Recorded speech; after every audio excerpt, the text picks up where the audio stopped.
اور یہ جو لوگ دھوکہ دیتے ہیں نا جی ہمارے پرانے بزرگ آپس میں بڑے شیر و شکر تھے، نہ شیر و شکر نہیں تھے، شیر و شکار تھے، اللہ معافی دے۔ اور آپ کو پھر ہم تحدیث نعمت کے طور پر مثال دے دیتے ہیں۔ ایک تو آپ کو تازہ مثال میں نے تھوڑی دیر پہلے بھی دی کہ دیوبندیوں کی اذان، چونکہ دیوبندی اور اہل حدیث ان کو کمبائنڈ وہابی کہا جاتا ہے بریلویوں کے نزدیک، ان کی اذان پہ کہا بابا جی نے چھوڑ دو انہاں دی اذان دا کیڑا احترام ہے، تے سورہ دے سور نے کہنا انہاں بڑیاں دے اخلاص منگو تے بڑے بڑے لوگ ان گداواں نو خیر پا ہی دیں گے۔ چلو جی چلیے، او بھابیاں دی اذان اے تے کیڑا ادب ہے، اے تے سور دے سور ہیں۔ چلو چلیے،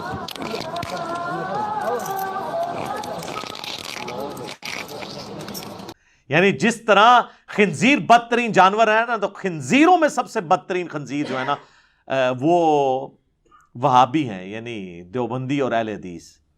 تو لوگ کہتے ہیں نہیں جی وہ اصل میں جذباتی ہو گئے تھے یا پچھلے لوگ ٹھیک تھے۔ نہیں سر، انہوں نے اپنے بزرگوں کی بالکل صحیح ترجمانی کی ہے۔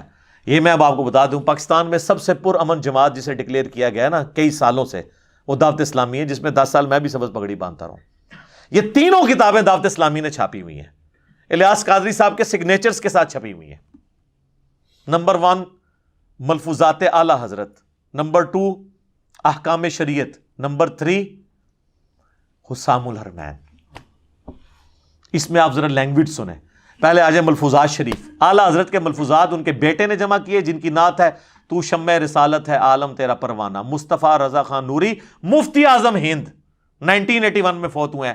اور پہلا حصہ ایسا ہے کہ جس پہ اعلی حضرت نے خود اسے پڑھا ہے، اس پہ ربائی لکھی ہے، اور اسی پہلے حصے میں یہ بات موجود ہے۔ کوئی یہ بھی نہیں کہتا کہ بیٹے نے لکھا ہے تو باپ کو پتہ ہی نہیں چلا، تو بیٹا پھنس گیا تو مفتی اعظم ہند ہے، پھر کدھر جاؤ گے؟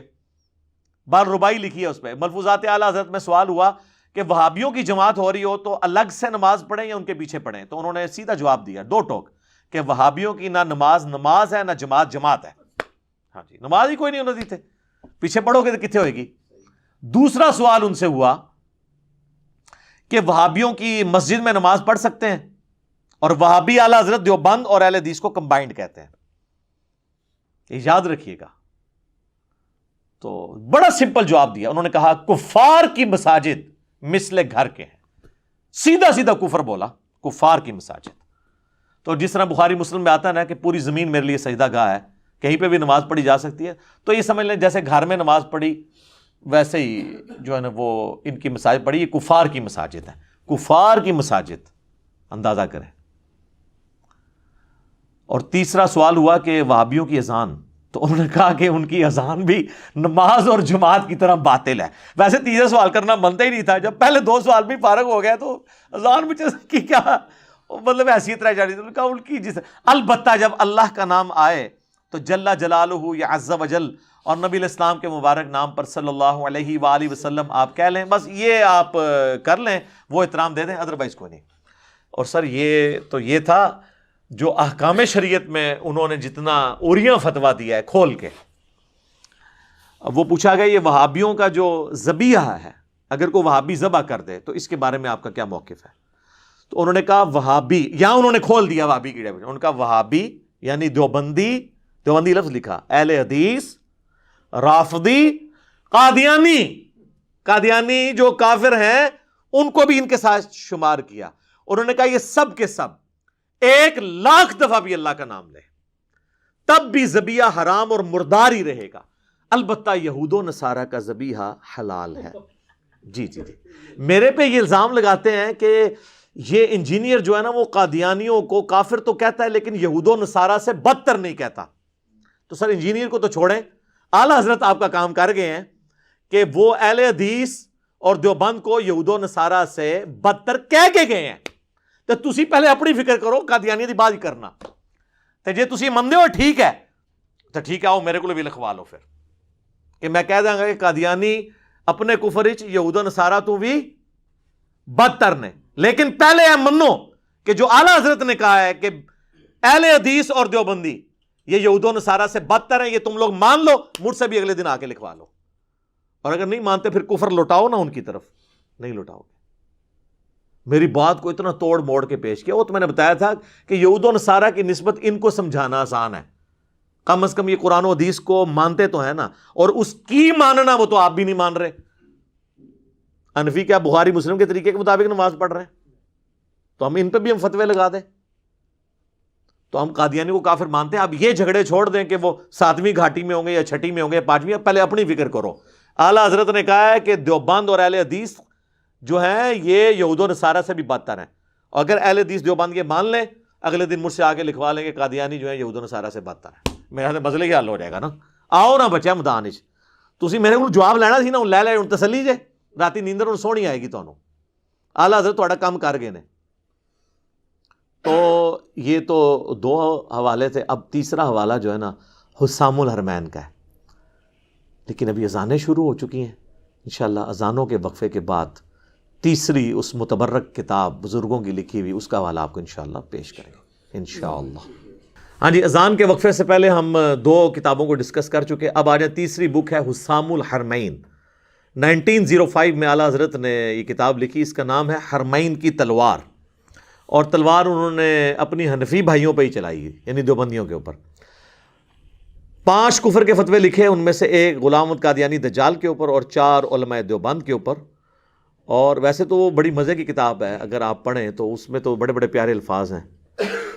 4تھا فرقہ وہابیہ شیطانیہ، جو شیطان اطاق کے پیروکار ہیں، جس طرح کے روافظ جو ہیں وہ شیطان اطاق کے پیروکار ہیں، یہ وہابیہ شیطانیہ شیطان لعین ابلیس کے پیروکار ہیں، نعوذ باللہ۔ تو نعوذ باللہ میں دونوں کے لیے پڑھ رہا ہوں، بلکہ تینوں کے لیے۔ تو اس کے بعد کنکلوڈ کرتے ہیں، وہ لکھتے ہیں علماء دیوبند کے بارے میں کہ ان کے کفر میں بھی شک کرنے والا بھی کافر ہے، یعنی سارے کروڑوں دیوبندی وہ تو یقین سے کہتے ہیں کہ وہ اپنے بزرگوں کو گستاخ نہیں مانتے، اور کہتے ہیں اس پہ اجماع ہے کہ سب کے سب مرتد ہیں، یعنی کیا واجب القتل۔ کروڑوں یہ ہے شیر و شکار والا معاملہ، شیر و شکر والا نہیں۔ اور یہ کتاب انہوں نے لکھی، پھر اس کے جواب میں 1906 میں خلیل احمد سہارنپوری، جو شیخ زکریا کاندلوی فضائل اعمال والے ان کے پیر ہیں، انہوں نے کتاب لکھی المحند علی المفند۔ 35 علماء دیوبند کے سائن کروائے، جن میں اشرف تھانوی کے بھی سگنیچر ہیں۔ انہوں نے کہا کہ میں نے اس کتاب کو پڑھا، میں اس کے ساتھ ایگری کرتا ہوں، اور اس کتاب کا نام رکھا المحند، ہند کی تلوار، علی المفند، ایک سٹھائے ہوئے پاگل بابے کے سر کے اوپر، اور پاگل بابا کہا احمد بریلوی کو۔ اور اس میں انہوں نے لکھا کہ یہ احمد بریلوی، ان کی پوری جماعت ایک شیطانی لشکر ہے جو علماء دیوبند رضی اللہ عنہم، 14ویں صدی کے مولویوں کو رضی اللہ عنہم پر حملہ آور ہوا ہے، جس طرح شیاطین حملہ آور ہوتے تھے انبیاء کے اوپر۔ کیا کیا جناب نسبتیں زمین و آسمان کی کتابیں انہوں نے ملائی اس کے اندر۔ تو یعنی انہوں نے کروڑوں بریلویوں کے امام کو اور کروڑوں بریلویوں کو شیطانی لشکر، یعنی سب سے مردود ترین روئے ارض پہ کوئی ہو سکتا ہے تو شیطانی ہو سکتا ہے نا، یعنی کافر سے بھی اگلی درجے میں ڈال دیا۔ اور صرف ان کو نہیں، آگے چل کے انہوں نے لکھا جو اہل حدیث ہے نا وہابی، کیونکہ اعلیٰ حضرت نے ان پہ الزام لگایا یہ وہابی، ان کا وہابیوں کا ہمارا کیا لینا دینا ہے، وہابی تو خوارج کی ایک جماعت ہے، ہم تو انہیں خارجی مانتے ہیں۔ اور انہوں نے کہا کہ ہمارے بزرگوں نے پہلے ہی لکھ دیا ہے، فتاوی شامی میں ابن عابدین شامی نے رد المختار بھی کہتے ہیں، در مختار پہ حاشیہ لکھا تھا رد المختار کے نام سے، تو اس میں انہوں نے لکھا کہ یہ خوارج کی ایک جماعت ہے۔ تو ہم تو اس کے قائل ہیں جو ہمارے بزرگ لکھے ہیں، اور وہ بزرگ ایسے ہیں جو کامن ہیں، ان کو بریلوی بھی بزرگ مانتے ہیں۔ اسی لیے جال حق کے اندر بھی یہ عبارت جو ہے نا فتاوی شامی رد المختار کی لکھی ہوئی ہے کہ یہ خوارج کی ایک جماعت ہے۔ آج ویسے چندوں کے چکر میں دیوبند اور اہل حدیث ایک ہوئے ہیں، ادروائز یہ خارجی سمجھتے ہیں اہل حدیث کو، دیوبندی جو ہیں، اور بریلوی تو پہلے ہی ان کو کہتے ہیں خارجی ہیں۔ تو یہ ان لوگوں کا پیار محبت تھا۔ میں نے آپ کو نمونہ بتایا کہ یہ باتیں تو ہمیں کرتے ہیں، لیکن ہم تو بڑے احترام کے ساتھ نام لیتے ہیں، یہ تو ایک دوسرے کو کس کس لیول تک جا کے۔ اور جب اہل حدیث کی اگر آپ نے زبان دیکھنی ہے تو وہ آپ کو ویڈیوز میں نظر آ جائے گی، اور البریلویہ کتاب آپ پڑھ کے دیکھ لیں، جس طرح کی علمی لینگویج انورٹڈ کاماز میں انہوں نے استعمال کی ہے بریلویوں کے بارے میں، تو اہل حدیث کی زبان بھی آپ کو پتہ چل جائے گی۔ تو یہ ساری چیزیں میں نے اس لیے نہیں بیان کی ہیں کہ تاکہ میں اختلاف کو بھڑکاؤں، بلکہ میرا مقصد ان چیزوں کو بتا کے روٹ کاز انالیسس کرنا ہے کہ یہ کام پچھلوں نے ڈالا ہے. پچھلوں سے مراد اگلے جو گزر چکے, پچھلے تو ہم ہیں, پہلوں نے ڈالا ہے یعنی اگلوں نے جو اگلے گزر چکے. لہٰذا ان کے پیچھے اپنے منہ پہ چپیڑے مار کے اپنا منہ سرخ نہ کریں. جو طارق جمیل صاحب کہتے ہیں نا کہ جی اپنا چھوڑو نہ کسی کا چھیڑو نہ, بالکل غلط ہے. اپنا پہلے چھوڑو, کیونکہ اپنوں نے بھی کام ڈالا ہوا ہے, اور دوسروں کو بھی تھوڑا تھوڑا چھیڑ کے دیکھو. سب کے پاس کچھ نہ کچھ حق ہے, اسے کمبائنڈ فارم میں ایک جگہ رکھو. جس کی سچ بات ہے اسے سچ کہو, جس کی غلط بات ہے اسے غلط کہو, تو تب حق بات پتہ چلے گی آپ کو. تو اس کے ذریعے ہم حق کو اجاگر کر رہے ہیں. مقصد اختلاف بھڑکانا نہیں, اختلاف ختم کرنا ہے. تو سر جب آپریشن ہوگا پھر تو آپ کو پتہ ہے کہ چیخیں تو نکلتی ہیں. میرا تو کام میں اکثر کہتا ہوں ڈاکٹر سرجن والا ہے. ہومیوپیتھک دوائی تو میں دے نہیں سکتا, میرے پاس مریض ہی وہ آتا ہے جس کا کٹ لگنے والا ہوتا ہے. آج تک اپینڈکس کی تکلیف کا علاج ہومیوپیتھک دوائی یا ایلوپیتھک سے نہیں ہوتا, سیدھا چیرا لگتا ہے. آج تک کسی آرتھوپیڈک سرجن کو کسی نے یہ کہا ہے کہ یار تیرے پاس جو بھی بندہ آتا ہے نا اس کی تو چیخیں نکلواتا ہے, وہ کہے گا بھائی ہڈی ٹوٹی ہوتی ہے, میں ایک بار اس کو جب سیدھا کرتا ہوں تو چیخ تو نکلتی ہے, لیکن اس کے بعد اس کی ہڈی میں جوڑتا ہوں سامنے رکھ کے. میں بھی ان کے نظریات کو قرآن و حدیث کے سامنے پیش کرتا ہوں, اس طرح کر کے پھر وہ جوڑتا ہوں ان کو اللہ رسول کے ساتھ. تو ظاہر ہے اس کو سیدھا کرتے وقت چیخیں تو نکلتی ہیں نا, جب اپنے بزرگوں کی غلطیاں ہائی لائٹ ہوتی ہیں. تو مجھے کوئی یہ نہ کہ میں وہ والی دعوت کیوں نہیں کر رہا, اس لیے کہ میرا تو کام ہی ڈاکٹر سرجن والا ہے. انجینئر تو میرا ایک پروفیشن ہے ہی ہے, لیکن ڈاکٹر سرجن والا کام بھی ہے. اس طرح کے گلے شکوے ہم سے نہ کیا کریں کہ ہم اس طرح کی بات کیوں کرتے ہیں. یہ ہماری مجبوری ہے, ہمارے ٹاپکس ایسے ہیں کہ اس میں ہمیں یہ سب کچھ کرنا پڑتا ہے.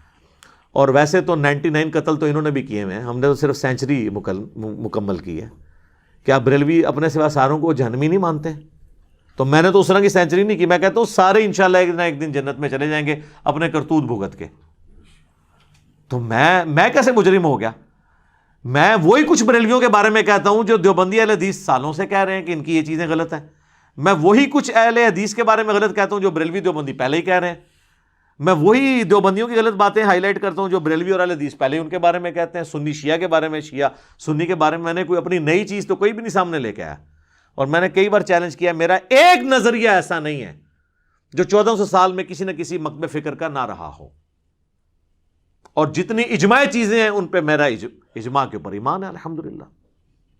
کتاب اللہ, سنت, اجماع, اس کے اوپر ایمان ہے. لیکن اگر کوئی فرقہ اختلاف کرتا ہے اور وہ اپنے آپ کو اکیلا فرقہ اجماع امت کہنا شروع کر دے, نہیں, جس پہ پوری امت جمع ہو.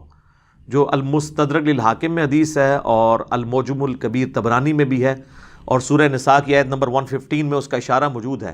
نبی علیہ السلام نے فرمایا کہ میری امت کبھی بھی گمراہی پر جمع نہیں ہوگی, جماعت پہ اللہ کا ہاتھ ہے. لیکن جس پہ پوری امت ایک بات کرتی ہو, جس طرح پوری امت کہتی ہے نمازیں 5 ہیں, نماز کے لیے قبلہ رخ ہونا ہے, نماز سے پہلے وضو کرنا ہے, مردے کو قبلہ رخ دفنانا ہے, حج کے لیے مکے جانا ہے, یہ وہ ساری ایگریڈ اپون چیزیں. ونس اختلاف آئے گا اجماع امت ٹوٹ جائے گا. پھر آپ نے دیکھنا ہے حق بات کس کی ہے. کسی بہت بڑے مکتب فکر کا بھی جو اتفاق جو ہے وہ اجماع امت نہیں ہوگا جب تک کہ سب کے سب یونانیمسلی ایگریڈ نہ کر جائے. تو یہ باتیں میں نے اس کے ضمن میں کر دیں.